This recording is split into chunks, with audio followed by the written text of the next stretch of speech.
Hi, excel to success YouTube ചാനലിലേക്ക് സ്വാഗതം. ഇന്നത്തെ വീഡിയോയിൽ മൈക്രോസോഫ്റ്റ് എക്സലിലെ ഫ്രീസ് പാൻ എന്ന ഫീച്ചറിനെ കുറിച്ചാണ് നമ്മൾ ഡിസ്കസ് ചെയ്യാൻ പോകുന്നത്.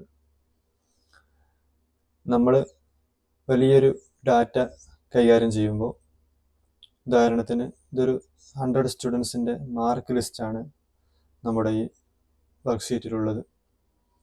ഇതിൽ നമുക്ക് കാണാം, ഫസ്റ്റത്തെ കോളത്തിൽ സ്റ്റുഡൻസിൻ്റെ നെയിമും അതുപോലെ തന്നെ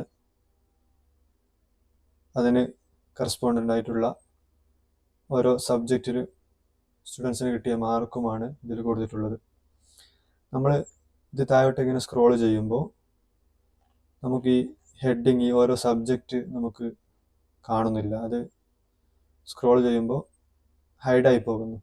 അതുപോലെ തന്നെ നമ്മൾ വലത്തോട്ടേക്ക് സ്ക്രോൾ ചെയ്യുമ്പോൾ സ്റ്റുഡൻസിൻ്റെ പേരും നമുക്ക് കാണാൻ സാധിക്കുന്നില്ല. ഇതിന് നമുക്ക് മൈക്രോസോഫ്റ്റ് എക്സലിൽ ഉപയോഗിക്കാൻ പറ്റിയൊരു ഫീച്ചറാണ് ഫ്രീസ് പാൻ എന്നുള്ള ഓപ്ഷൻ. നമുക്ക് ഈ ഫസ്റ്റത്തെ ഈ ഹെഡിങ്ങിൻ്റെ ഈ റോ, സബ്ജക്റ്റ് വൈസ് വരുന്ന ഈ റോയും അതുപോലെ തന്നെ സ്റ്റുഡൻസിൻ്റെ നെയിം വരുന്ന ഈ റോയും നമുക്ക് ഫ്രീസ് ചെയ്ത് വെക്കാൻ പറ്റും. അതിനുള്ള ഓപ്ഷൻ ആദ്യം നമ്മൾ ഫസ്റ്റത്തെ റോയുടെയും കോളത്തിൻ്റെയും ശേഷമുള്ള ആദ്യത്തെ ആക്റ്റീവ് സെല്ലിൽ മൗസ് ക്ലിക്ക് ചെയ്യുക. ശേഷം വ്യൂ ടാബിൽ പോയിട്ട് ഫ്രീസ് പാൻ എന്ന ഓപ്ഷനിൽ ഫ്രീസ് പാൻ എന്ന ഓപ്ഷൻ സെലക്ട് ചെയ്യുക. ശേഷം നമ്മൾ സ്ക്രോൾ ചെയ്താൽ കാണാൻ നമുക്ക് ആ ഫസ്റ്റത്തെ റോ അവിടെ ഫ്രീസ് ആയത് കാണാൻ പറ്റും.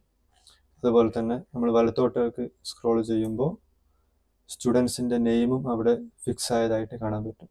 അതുപോലെ തന്നെ ഇതിലുള്ള മറ്റൊരു ഓപ്ഷനാണ് വ്യൂ ടാബിൽ ഫ്രീസ് പാൻ. നമുക്ക് ഈ ഫസ്റ്റത്തെ റോ മാത്രം ഫ്രീസ് ചെയ്യണമെങ്കിൽ ഫ്രീസ് ടോപ്പ് റോ എന്ന ഓപ്ഷൻ ക്ലിക്ക് ചെയ്താൽ നമുക്ക് ഫസ്റ്റത്തെ റോ മാത്രം ഫ്രീസ് ആയത് കാണാൻ പറ്റും. നമുക്ക് ഫ്രീസ് ചെയ്ത റോ ഒഴിവാക്കണമെങ്കിൽ സെയിം ഫ്രീസ് പാൻ അൺഫ്രീസ് കൊടുക്കുക. അപ്പോൾ അത് ഒഴിവായതായിട്ട് കാണാൻ പറ്റും. അതുപോലെ നമുക്ക് ഈ ഫസ്റ്റത്തെ കോളം മാത്രം ഫ്രീസ് ചെയ്ത് വെക്കണമെങ്കിൽ again freeze pane freeze first column. അപ്പോൾ ഫസ്റ്റത്തെ കോളം ഫ്രീസ് ആയത് കാണാൻ പറ്റും. ഇനി അഗൈൻ നമുക്കത് അൺഫ്രീസ് ചെയ്യാൻ